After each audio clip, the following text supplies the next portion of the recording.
Election பக்கத்துல வந்துருச்சு. அதனால எனக்கு தெரிஞ்ச ஐயா மு.க. ஸ்டாலின் அவர்கள் பிப்ரவரி மாசத்துல முருகர் வேஷம் போட போறாரு. ஒரு கையில வேலும் நெத்தியில பட்டை எடுத்துக்கிட்டு வெற்றிவேல் முருகனுக்கு அரோகரான் திமுக காரங்க சொல்றாங்களா இல்லையான்னு பாருங்கண்ணா. இன்னைக்கு திருப்பரங்குன்றத்தை பொறுத்தவரை ஒரு உயிர் போயிருக்க கூடாது, துரதிருஷ்டவசமாக ஒரு உயிர் போயிருக்கு. ஏன்னா இது மக்களுடைய எண்ண குமரல், மக்கள் எல்லோரும் இதுல பாதிக்கப்பட்டிருக்கிறாங்க. திராவிட முன்னேற்ற கழகத்துக்கும் தெரியும். 2021 இதே மாதிரி நடந்துச்சு. நல்லா யோசிச்சு பாருங்க. அண்ணன் மூத்த பத்திரிகையாளர், அண்ணனுக்கு தெரியாது இல்ல. 2021 கருப்பர் கூட்டம் வந்த உடனே தேர்தலுக்கு 3 மாசம் முன்னாடி எல்லாருமே வேல் பிடிச்சாங்க. திமுக நிகழ்ச்சினாவே வேல் தான் அன்பளிப்பு. இவங்களே சொல்லிடுவாங்க அறிவாலயத்திலிருந்து. யாராவது தலைவரை பார்க்க வந்தா நல்ல வேலா, வெள்ளி வேலா பார்த்து வாங்கிட்டு வாங்கப்பா, சாதாரண வேலா வாங்கிட்டு வந்துடாதீங்க, வேலா கொடுங்க.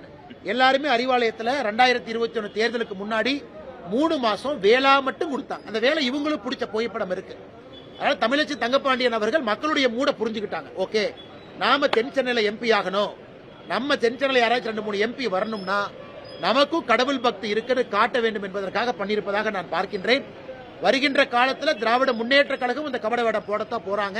ஆனா மக்கள் அதை புரிஞ்சுக்கிட்டாங்க. என்ன வேடம் போட்டாலும் கூட மக்கள் தெளிவாக இருக்கின்றார்கள். ஆன்மீகத்திற்கே எதிரான ஒரு கட்சி திராவிட முன்னேற்ற கழகம். நான் இந்துக்களுக்கு எதிரான கட்சி என்பதை தாண்டி அடுத்தபடி போறேன்.